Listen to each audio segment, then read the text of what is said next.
Technology in itself is not the answer, it's what you do with it. Facebook has 200 million users these days. And they're very aggressively looking after businesses as a way to create connection.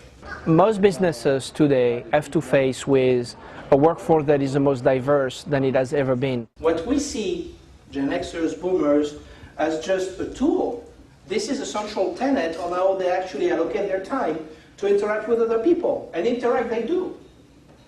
And interact they do. The majority of workers today are boomers, and they also tend to be overwhelming the executives, and yet Generation X, which are people in their 30s, and Generation Y are actually present as well, and they each bring their own issues to work. When you ask them, who are the person you admire the most? And the answer is almost exclusively the family, meaning the parents.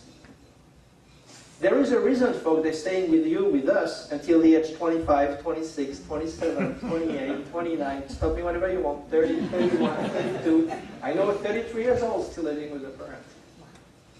It's not just for free laundry, which is kind of nice, or free rent, or mom's good cooking, or all of that, because they actually like being with you, with us, they do. They're comfortable. They're very comfortable. Yes? You can't be talking about my kids. Of course not. So what we do is we help them go through that and actually train, and through workshops, through a lot of dynamic training sessions, the ability to actually get this knowledge throughout the corporation so people can work better and more importantly, be more effective. There are absolutely monstrous differences between Generation X and Generation Y. Most stresses, and that's kind of an important point, most stresses in a workplace do not occur between Boomers and Gen Yers. Boomers are like, oh my God, Facebook, MySpace, Twitter just killed me. Doesn't matter. Just do whatever you want to do. Gen Xers think they understand the tool, and they do. But there's a big difference. Gen Xers are the ones that will read the blog. They'll be okay using the blog.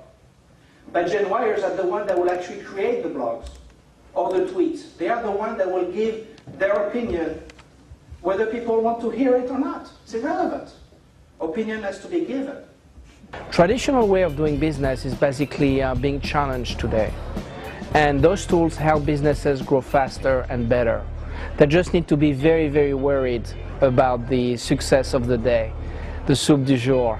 You have to really stay with tried and true techniques, and that's kind of what we help bring to the balance. How do the social networking tools kind of play with this generation, and how do they play in the workplace where you could see some advantage or Well, social networking is huge.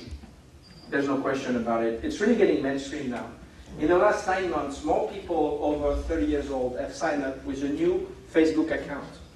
Facebook, who knew? Than people under 30 years old. So there is no question that social networking is very important. The question is, how do you leverage that for employers today? For certain companies, it's just not appropriate for them yet to be on Twitter.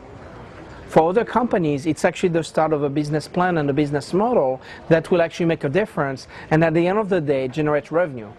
So we're very practical in our approach. Before they've applied for your position, they've looked on your website, they've Googled you, they've done your Facebook, they know all about you. Yes. That's why it's important to have that Facebook page. Yes. Because And when if you you say, want them to come in the door, you're going to have a presence there. yeah, and this is actually what this slide is about behind me. You really have to be the business. If you're hiring kids out of college, you have to understand that about half of them are not really ready and committed to your company. Good potential employees are not going to even look at your website, because what is your website today? Exactly. So anything wrong about your company on your website? I don't think so. So therefore, they're not going to think it's very accurate. But they will Google yourself. There's a website called Twilio, which actually look for your company, and every time somebody tweets about your company, you will know about it. And that's really nice, because the tweeting experience, which is limited to 140 characters, most people are very direct about it. You will not know who said what. This is not Big Brother. But you will know what is how your company is perceived online. Every company should have a Facebook page. It's very likely that in 3 to 5 years, the typical web page is going to be replaced by a Facebook-like, where a company will be able to actually create this page by themselves and interact with their audience. There's a website called glassdoor.com, which employees use to rate their employers.